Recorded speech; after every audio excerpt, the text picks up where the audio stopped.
Jane? Jane.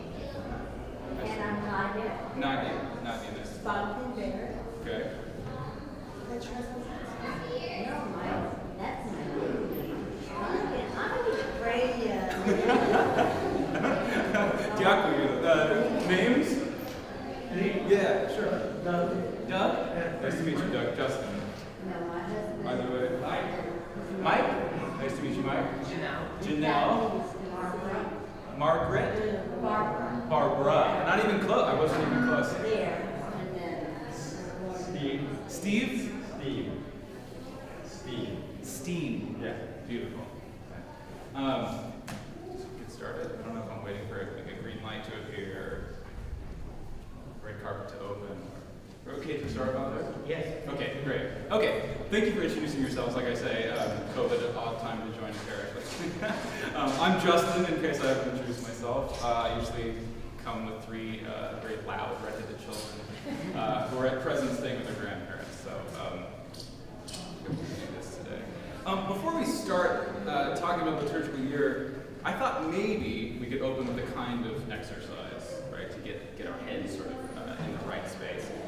That is, think if you can, and I wrote that down as 1-1 or whatever it works out to, about one or two events, that is non-church events, non-ecclesial events, that you look forward to every year, and then share with a neighbor what they are and why they're important to you. What they are and why they're important. Just take a minute and share with a neighbor. Income tax day. birthday is an anniversary. Yeah.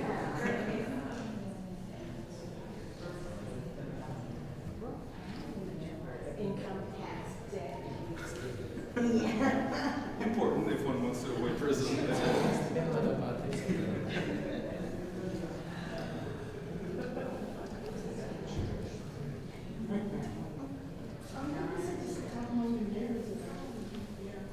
Okay, so who wants to share something that's important to them? So we heard income tax day, very important. Yeah. For me, I was thinking birthdays, anniversaries. Okay, give me one. My birthday, December 9th. December 9th, beautiful. Happy birthday, Teresa. Thank you. Okay, anybody else? Something that's maybe not a birthday anniversary. End of the school year. End of the school year, you're a teacher, I suppose? Educational assistant. Okay. Yes, then you're free and they're free of you. Good time. End of the school year. Football season. I was waiting for this. Okay. What particular football season? I assume you don't like football in the abstract. Okay, excellent. Okay. Go Ducks or are you Beavers fan? Okay, I see. One has to be careful. Okay, anything else? No? Okay. What's interesting about the responses, right, is that some dates are fixed, right? A birthday, I take it, unless odd things happen with the solar system, is typically a fixed day, right? Football season is variable, right? The end of the school year is variable, right? And so on, right? So we're used to kind of planning our years around two different models, right? A fixed model and a movable model, so to speak. Why they're important to you is also significant for the church year, and we'll get into that. So if anybody has anything else to share, if you remember a day that's important to you or whatever, bring that up. Feel free, by the way, just to interrupt me at any period. 4th of July. 4th of July, another good one. July fireworks. For the obvious reason, or yeah, okay, for the fireworks. So what I want to talk about today is less the details of the church calendar, right? You'll have these in your calendar, which is nicely planned, Father. Yeah. Here you go, here's why you should pick one up. So I don't really want to talk about the what necessarily, or the when, or even the how, right? The how, especially in Eastern churches, is extraordinarily complicated. You need about 1,800 books to figure out what the prayer is for this or that day. So we should all be extraordinarily thankful to Father Richard for putting that together for us. It's not an easy thing to do. Just guess. Yeah. Yeah. Sometimes that's the best quality. Let the Spirit lead, I guess. I want to talk about why there's a liturgical year. Why it is that you should pick up this calendar, right? If your life is like mine, you've got a personal Google Calendar, you have a work Google Calendar, you have a wife that's inviting you to things on the calendar 17 times a day, and then you reply maybe, and this very much angers her. What do you mean you're not taking the kid to the doctor? I'm thinking about it. Honestly, I don't even have the password to the family Google Calendar. I'm not allowed. It's a whole thing. It's for the best. But why, on top of all of that, given how busy we are, do we need this? Right? On top of all of it, we need a whole nother calendar. Why does the church ask us to plan our years around a whole nother calendar? Right? So that's what I want to talk about. I want to talk about 3 reasons why the church does that theologically. Right? There are a lot of answers to why the church calendar is organized the way it is. You can approach it from a cultural perspective. You can approach it from a historical perspective, right? You could talk a lot about Byzantine tax day, right? It's an important day for how the church calendar came about. You can approach it canonically and so on. I want to approach it theologically. That is, what does it say about the God we worship that we have this calendar? So 3 notes on that before we get into just some general points about liturgical year. The first point, that is in answer to the reason why there's a church calendar, I think, is because we experience time relatively. Right? Or I do, anyway. What does that mean, I experience time relatively? Relatively versus absolutely, right? It's easier to put flesh on that distinction if we think about a common saying like this, right? I ask my wife, how was today? And she says, long. Well, I might respond, well, that's nonsense. Of course it wasn't long, it was 24 hours, right? We know how long days are. 24 hours, right? An hour filled with 60 minutes, 60-second cycle, and so on. Nevertheless, we talk like that all the time, right? Today was long, wow, that hour flew by, right? And so on. Well, no hours fly by quicker than any others, okay? I mean, depending on how deeply you get into Einstein and relativity and so on. But we'll shy away from some of that. The point is rather that tells us the way we experience time, particularly as embodied creatures, right? Absolute time is too abstract for us, right? Time appears to us the way we experience it, right? So I say that work felt long, right? Because I had to do a lot of menial tasks that I didn't like very much, right? Or I'd say the hour flew by because I was enjoying myself so much that I hardly noticed the minutes, right? My son will often say, right, the first 15 days of August are the hardest days of the year, the longest days of the year. Why does he say that? Not because, maybe one day, he's really anticipating the Dormition feast, right, on the 15th of August, but because the 15th of August is his birthday, right? Happy coincidence, but he tends to be more excited about the presents than he is about the Dormition, right? So that stretch of time feels longer to him, right? So that's the distinction I mean between experiencing time relatively and experiencing time absolutely, right? And if you really want to kind of break your brain, right, you can think of the fact that, well, even absolute time, right, a day being 24 hours and so on, is actually highly relative to the position of our planet in the solar system, right?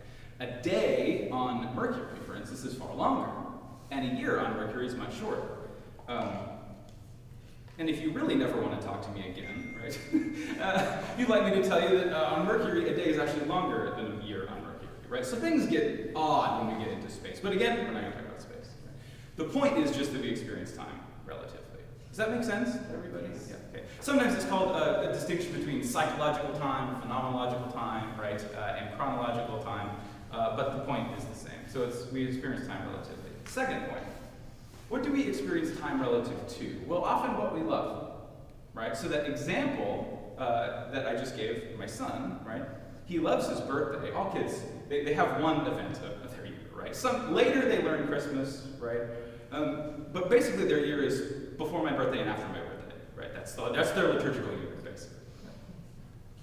Why does he experience time like that? Because he loves his birthday, right? He likes the presents, he likes all of his friends coming over, and so on, right?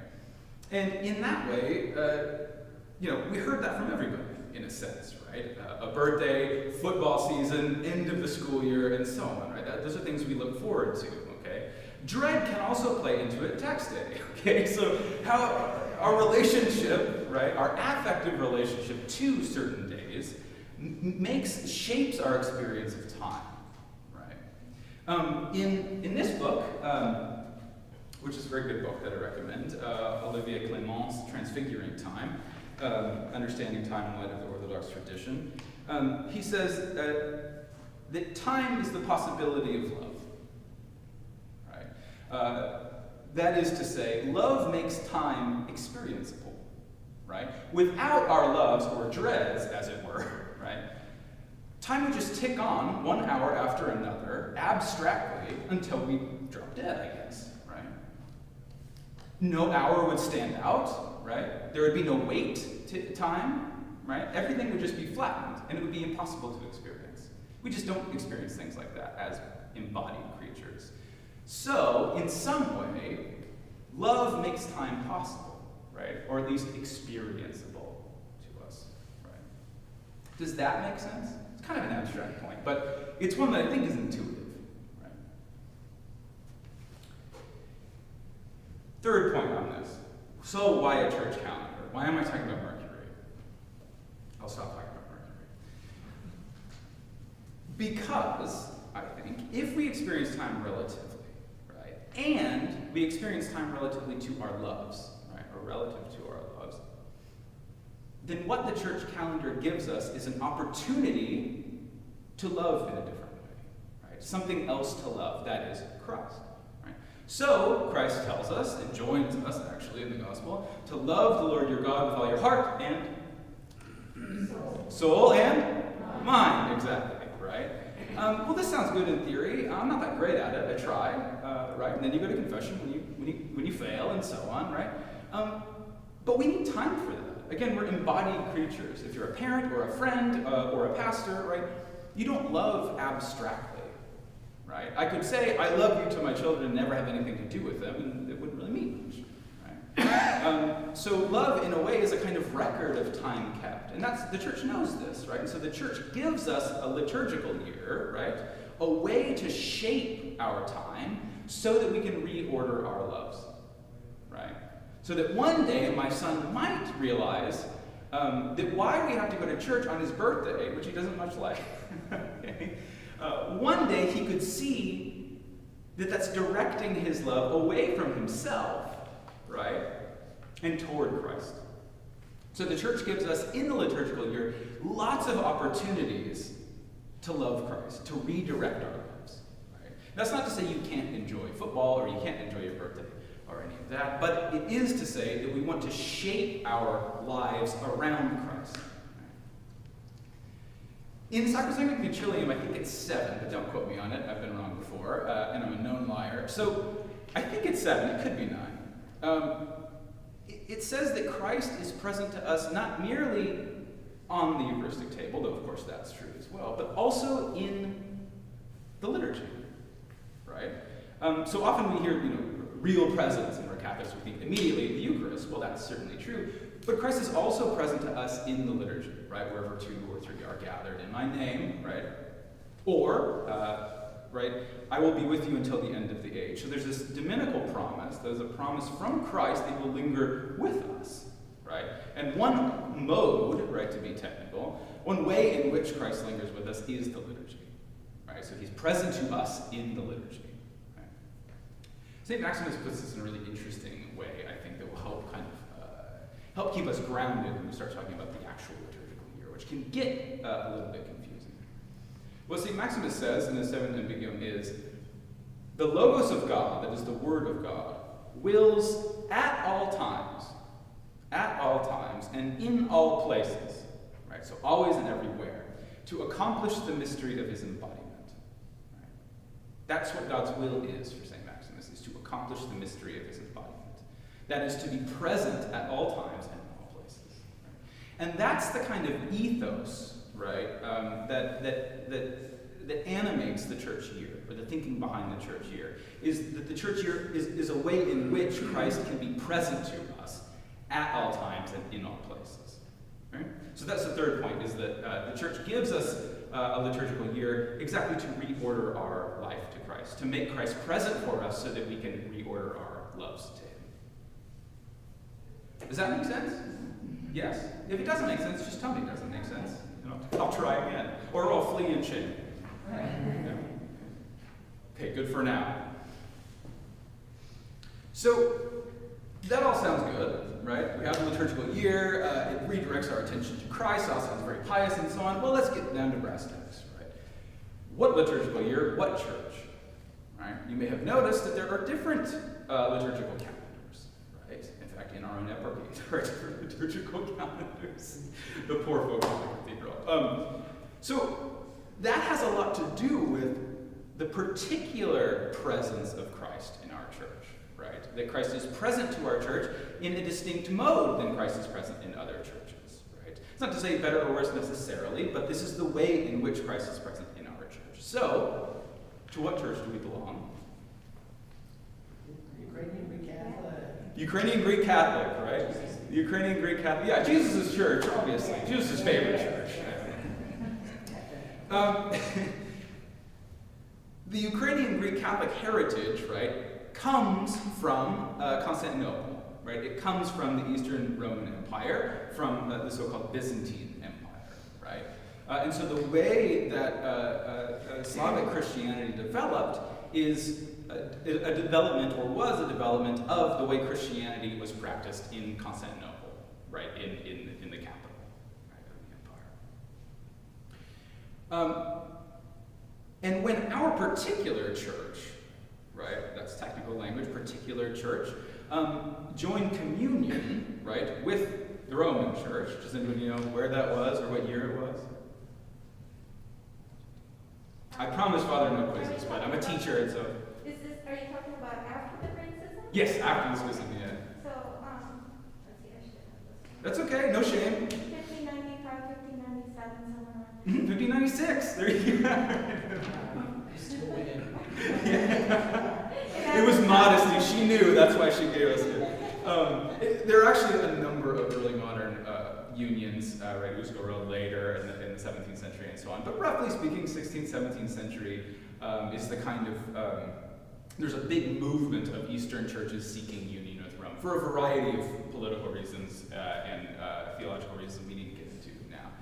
But part of that agreement, especially right, the Union of Brest in 1596, is that we got to keep our liturgical heritage, right? That was not to be changed or bulldozed when we entered communion with Rome. So communion was not to mean subjection, right, or annihilation of the Ukrainian church, right? And there have been complications there over the years with holding each other to the terms of Brest. But the original agreement was you get to keep your year, right, your liturgical year, and our liturgical year is the Byzantine year, right? So for that reason, our liturgical year is the same with minor differences as the other churches that celebrate that same year, right? So in other words, we're a particular church, right, as a governing body, but we share the same rite. That's the technical language. A particular church and rite. So we share a rite with whom? You would think of any other churches, any particular churches with whom we share the same rite. Greek Orthodox. Greek Orthodox, yes. Basically anybody who's begotten of the Greek Orthodox, right? So the Russian Orthodox, Melkite, right? Melkite Catholics, Antiochian Catholics, Bulgarian Orthodox, and so on. Anybody who's Byzantine in heritage, right? So we share a rite with them. Now it gets complicated, right? When you start talking, when you start talking about particular calendars, Julian versus the Gregorian, and we have the revised Julian in the 20s and so on. Again, I'm not going to get into that. It would involve a lot of math, and I'm terrible at math. I can send you a link if anybody's interested to know how the different calculations of Pascha work, but it gets extremely complicated. Helpfully, we have Google now, so it's very easy to figure out when Pascha is, but in the old days, it's very difficult. Yeah? So does the Maronite rite from the Roman liturgical calendar, is it different from ours as well as from the Roman rite? Yeah, the Maronites have a very idiosyncratic history. they're one of the only Eastern Catholic churches without an Eastern Orthodox equivalent, right? And so their history is very idiosyncratic. Yeah, that's all I'll say at this stage. So because is it it would be like more the Navajo related same as ours, I'm trying to remember people from India? That's a different right, yeah. Okay, good. So that's the calendar, that's the church rite we're working inside of, and all of that. I just want to point out a few things, just open it for discussion, about the liturgical year in general, especially the Byzantine liturgical year. I'm not going to get into the technicalities, right? What happens if the Annunciation falls on Pascha and all of that, right? Which interests some people, right? That's not something I'm even competent in. That's what a liturgist does. By the way, that's not going to happen until, I think, 2035. I'll be dead. Yeah, that's what it is. Yeah, maybe we'll all be dead, but that's just not, we won't have to worry about it. And it gets complicated because depending on the Julian, will that happen at a different time and so on. So I'm not going to worry about all the technicalities. I just want to point out 3 features of the Byzantine year and what they mean theologically, right? So that then later, when you're trying to navigate all of this, you know at least what the church wants you to think about in terms of God, right? All of the technicalities, which books you should look to, or which books you need to compile a service and all that. Father Richard can help you with that for a modest fee. I have to I guess, what are you? Yeah. No. So the first feature is the cycle. So actually the liturgical year has 3 cycles in it, right? There's the daily cycle, there's the weekly cycle, and there's the annual cycle. So this is Appendix 1. So if you flip over your sheet, you'll see a kind of outline there. You could think about it as 3 kind of concentric circles, right? So the daily cycle being the sort of inner circle, right? It begins with Vespers. Why does the liturgical day begin at sundown? Was it that for the Jewish, that's when the day began? Mm-hmm. And why do the Jews do this? This is certainly the right answer.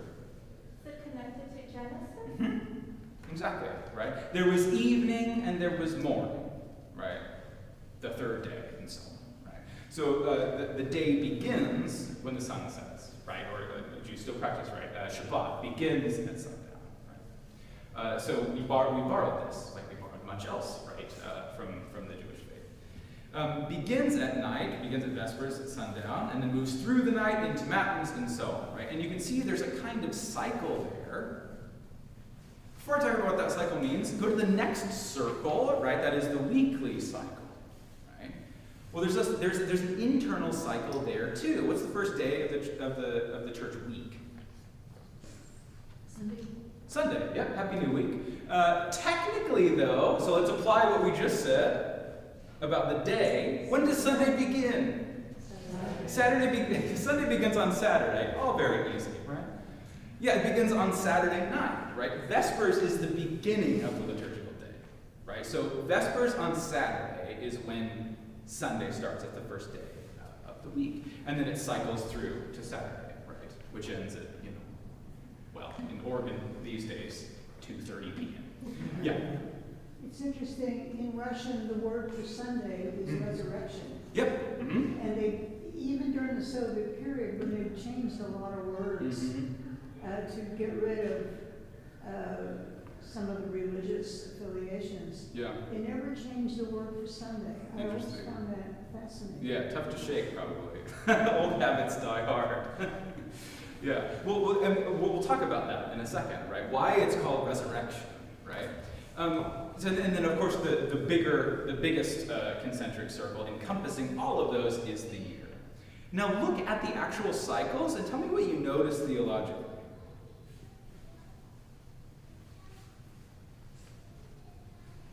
You see how they each tell the story of salvation? So throughout the day, you get a story of salvation. You begin in penance, and then forgiveness, and then all of the language in Matins, right, is turning on the lights, lighting the candles, about the resurrection, and so on, and then you go through the day, right? And then the day terminates in the ninth hour with the cross. Right? So you're telling the full history of salvation, of God's lingering with his people throughout the day, or every day this happens. Right? Now look at the week. See, we're doing the same thing. Right? We begin with the resurrection, right? And then we move through, and each day of the week is given to a different aspect of the faith, right? And we cycle all over again. And then when we go to the third circle, we see that that happens all over again, right? We begin September 8th, right? And then we end with the Dormition, right? And so there are these concentric cycles. It's confusing a little bit, I know, but so we're telling the story of salvation history each time. Every day we're running through it, then every week we're running through it, and then every year we're running through it, right? Biblical scholars notice this in the book of Revelation, right, which is also a confusing book to read. They call it cyclical parallelism, a fancy kind of scholarly term, which just means it goes in circles and it moves forward, right? That's what the church year does, right? We're going in these circles, we're doing the same thing over and over, a day, a week, a year, right? What does that mean? Why does the church do that? Yeah. I was just wondering, you were talking about the church year beginning in September 8th. Why did the Roman Catholics start it the first Sunday of Advent? Why is our calendar different than theirs? I guess is the question. So there's a theological answer to this, and there's a sort of much more dull historical answer to it. I'm much more well-versed in the latter, unfortunately. This was an important tax day, right? And September 1st is the day associated with Constantine, right? And so this is the beginning of the year, right? Is tethered to the history of the Byzantine Empire, right? Where that's the day of the induction, right, of Constantine's conversion and so on. The Roman Catholic calendar has its own history, right? So they're not always the same, right? That's why I said, right, it depends on which rite you're asking after. It depends on what. There's an internal logic to their calendar, and then there's an internal logic to our calendar as well, right? And things jump out at you when you look at the internal kind of systems, right? If you consider our calendar in and of itself, it's saying something. If you consider the Roman Catholic calendar, it's saying something too. Well, that's a good question. It's complicated historically, but it has a lot to do with the history of the Byzantine Empire. Theologically, we would say the church year is about Christ, right? But to get Christ, we need the Mother of God, we need the Theotokos, right? So we begin, right, on September 8th. What's September 8th? I mean, the first big feast is September 8th. What is that? Nativity of the Theotokos. Yeah, that's our feast day, right? The Nativity of the Theotokos, right? So the birth of the Mother of God, and then the death remission of the Mother of God, right? So it's bookended. Yeah, exactly. You have good examples right here, right? So our liturgical year is bookended by the life of the Theotokos. Now that came about later, right? All of those feasts in that particular way. But yeah, so that's the theological reason why it's bracketed that way. Why is the church doing this? Why does it tell the same story over and over and over and over, right? Like maybe some uncles you have. Well, as a homeschooling mom, I have a thought of this, and also Sure. this with the kids in school, that, like for instance, if you're learning math, Yep. at the beginning, you learn a little addition, maybe a little subtraction, and then you repeat it again the following year and add a little more complexity so they can go deeper. Exactly. And then continuing that over. Right. Exactly. There's a kind of what's called pedagogical genius to this, right? That is with the mind of a teacher, right? So it teaches us the same thing over and over and over again, right? That's the only way to learn is repetition, repetition, repetition. So one aspect of this is the pedagogical repetition, because that's how we learn things, by repeating them over and over. Anything else jump out at you? Yeah. So in a way, you have a juxtaposition of the circular as opposed to the linear. Exactly. Right. And what's confusing about that, of course, is there were ancient models of time that were completely circular. So the Stoic model is completely circular, right? The universe just goes in a kind of eternal circle, right? And depending on the Stoic, everything is lit on fire and then it starts all over again out of the ashes, right? Cheery picture. And then there's a kind of crude linear way of thinking. There was the beginning and there's the end and that's it, right? Well, we kind of mix and match a little bit, right? Where we're moving in a circle, but we're also proceeding forward, right? And so the Christian concept of time is actually a very interesting, very delicate thing. It takes a long time, actually, to work out, right? That's why I suggested this book. If anybody's interested in how Christian time came to be, this is a very interesting sort of theological reflection on it. It's not overburdened with historical footnotes and so on. So that's the first element, is this sort of concentric circle dynamic where the church is telling you the same thing over and over. Why is it doing that? To teach you. To teach you what? To teach you about Christ's presence. Right? Look at all the ways in which we're invited into Christ's presence. Right? Throughout the day, throughout the week, throughout the year. Right? Again, always and everywhere. Right? At all times, wanting to accomplish the mystery of his embodiment. The second thing, and this is a little easier, I think, is the two other cycles, right? So we mentioned some of you had dates that were important to you that were fixed, right? Your birthday, the 9th of December. Ha. Right. Others of you had dates that were movable at the end of the school year, football games and so on, right?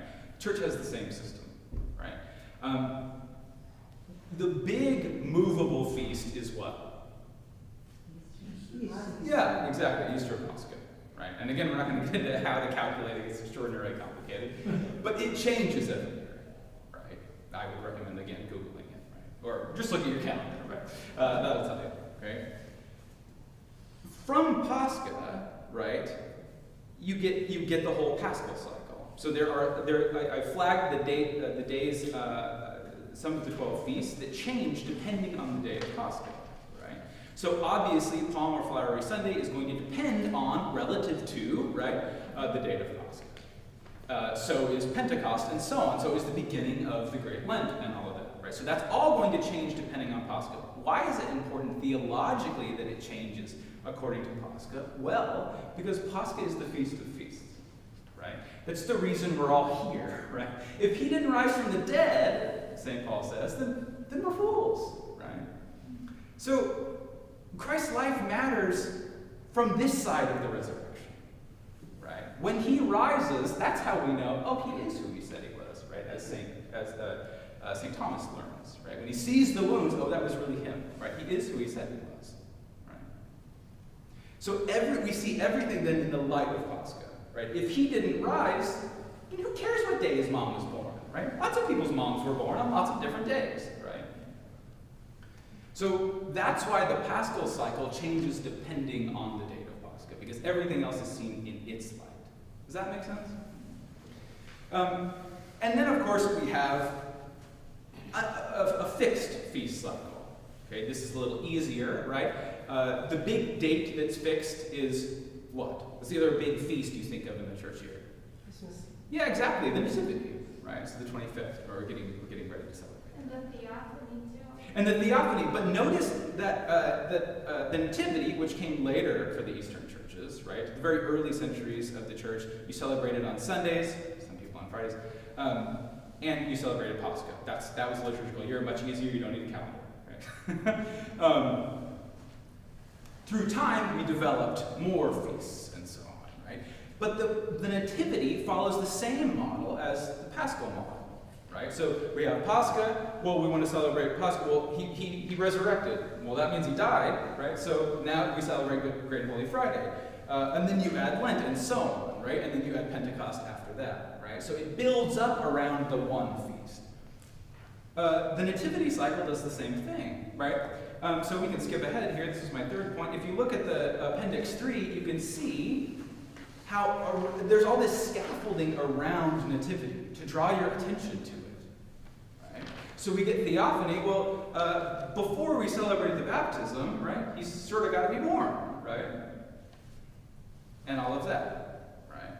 So there's this scaffolding around the feast to draw your attention to it. Right? That is, you see, again, the kind of pedagogical import of that. Right? Oh, excuse me, I had a quick Sure. question. Under movables, isn't the Ascension 40 days after Pascha? What did I say? You put 20, but we do better. Oh, I wrote this last night in a fugue state, so, yeah. Yes, 40, thank you. It was a test, and you passed. Congratulations. I told you I'm a known liar. I'm trying to keep you all awake. So nativity and the feast, the festival cycle surrounding nativity grows up on the model of the Paschal cycle, right? So then eventually you get these two different cycles and you put them together, and that's our liturgical year. Again, it's because nativity, right, is important, right? So we organize the nativity cycle around the incarnation, right, of the Son of God. So in a way, you could say time, eternity enters time, right, on the nativity. Eternity heals time, right, on Pascha, right? So it's the kind of adventure of time itself that we're celebrating, right? And that's why those are the two feasts that everything kind of revolves around. It's more complicated than, obviously, there's feasts of saints every single day, right? But that's the kind of major structure of the church here. And we've already made the last point I wanted to make, which is the scaffolding. Right? Why is there scaffolding? Again, to draw our attention to Christ, right? To give us an opportunity to form our loves around Christ. And it happens year after year after year after year in hopes that one day we get it.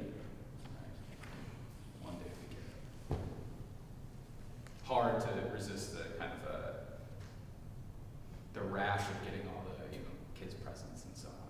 But one day maybe we'll get it, myself included. One day we'll get it. Any questions before I want to draw a conclusion? Then we can just kind of open it up for discussion. Yeah. Maybe it's not quite related to what you're saying. That when I tell friends I'm going to church on a Tuesday or Thursday or whatever day, they say, "Well, what's the occasion?" Yeah. Why are you going on Wednesday or whatever day? Yeah. And so I tell them it's a feast day. And they're completely surprised. And the only day that I understood from the few people I've talked to, I'm not an expert on the subject, Sure. that there were main services on Sunday.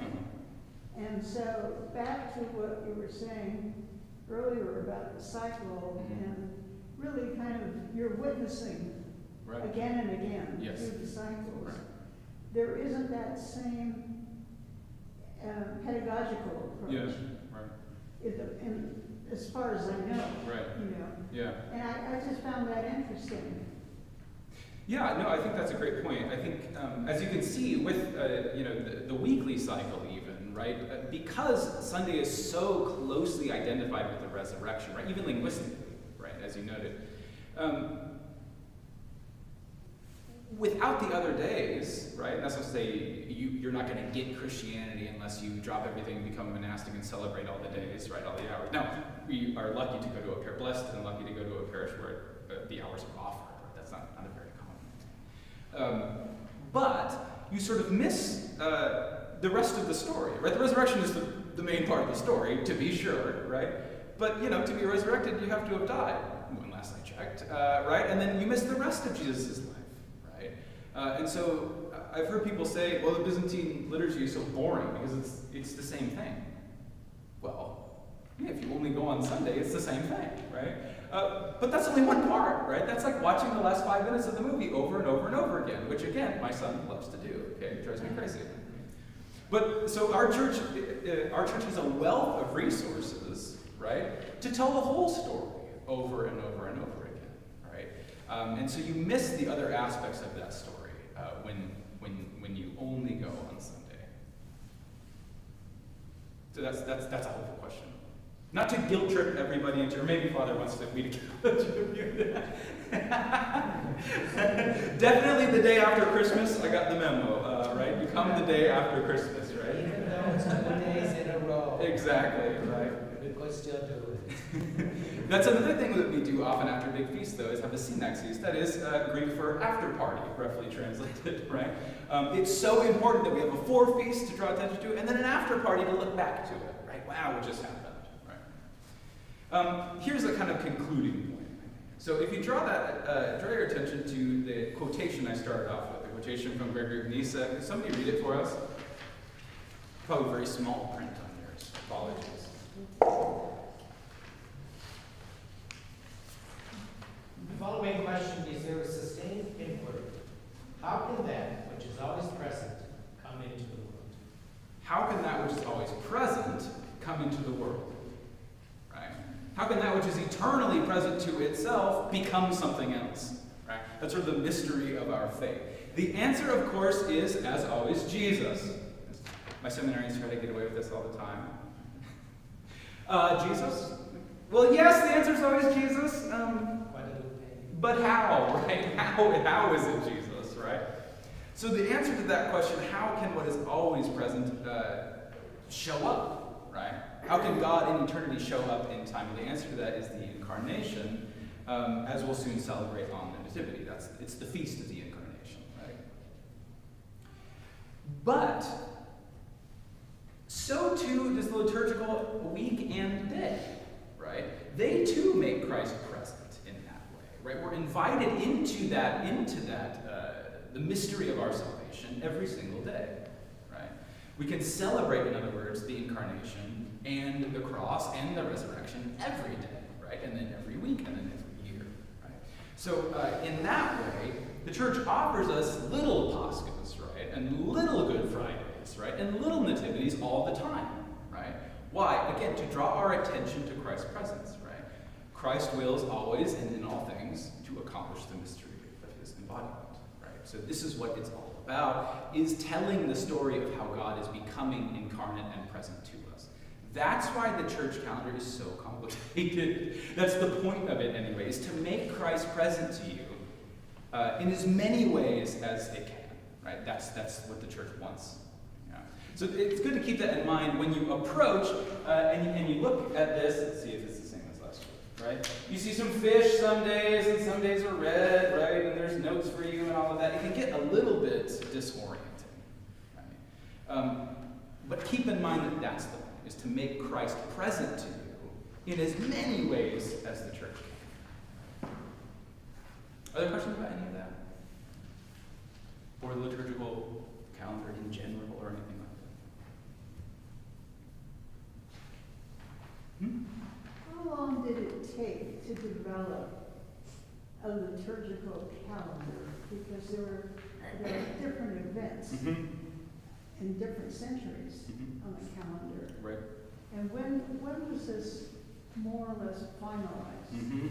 That's a great question. You have an answer. Well, I was thinking, I think it's based on the Jewish calendar, because they have a liturgical year too. Yes.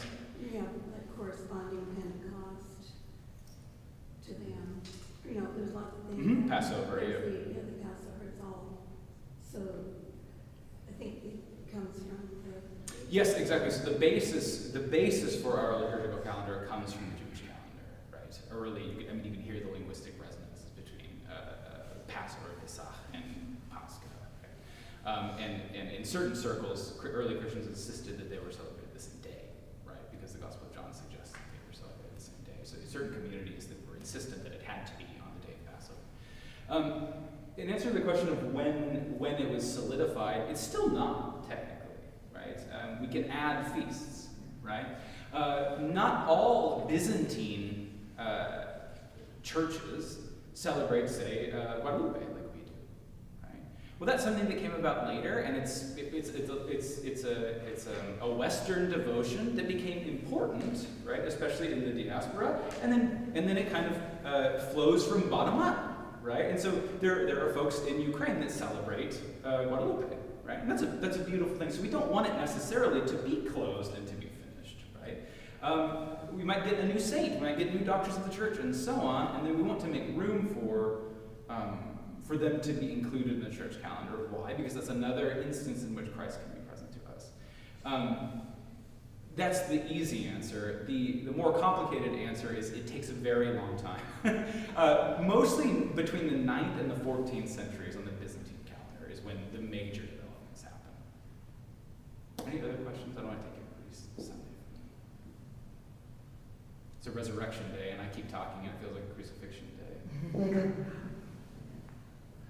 Please pray for my students. This is what they're saying. Any other questions about the liturgical year? I was just wondering about All Souls Saturdays. So how did they develop as they are? I know in Roman Catholic tradition they normally celebrate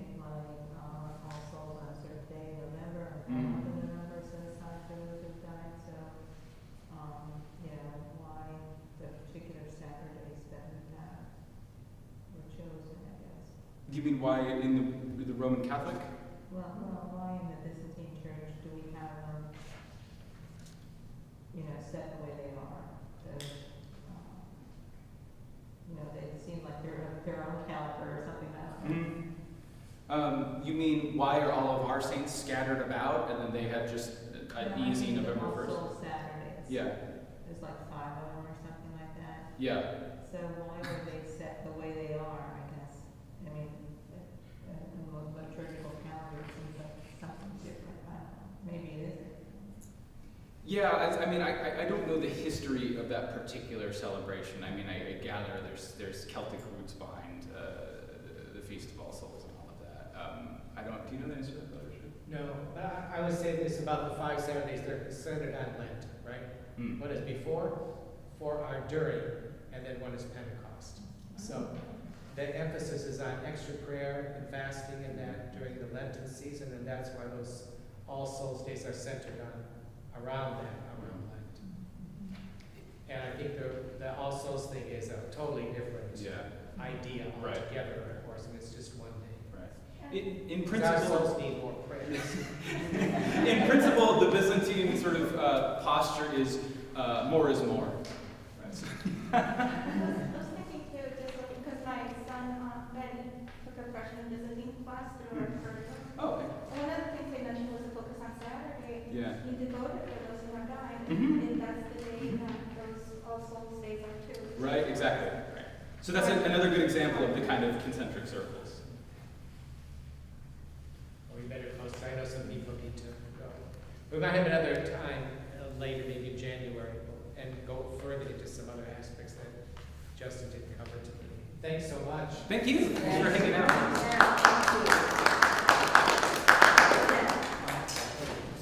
Study your cycles. Study your cycles. They will be able to see. And I know, but I'll forget them as soon as I learn them. Okay, it's like, just like every other exam.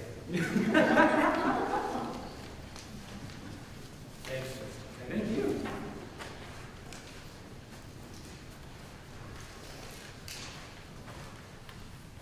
I'm just curious about the title of that book. Sure. So I put it on the little handout. I don't know if you got a handout. no, Yeah, but I put it on the handout. It's okay. Transfiguring Time. I don't know if we have this in the parish library, but yeah, Transfiguring Time. If you send me an email or something, I can see it. Yes, it is. Yeah. So if you grab that. Of course. Excellent questions. I love it. I love it. Thanks for pointing out that the day of the week too. That was a great insight. I don't really know what I'm talking about. No, me neither. I don't talk about it. Yeah, sure. Sure.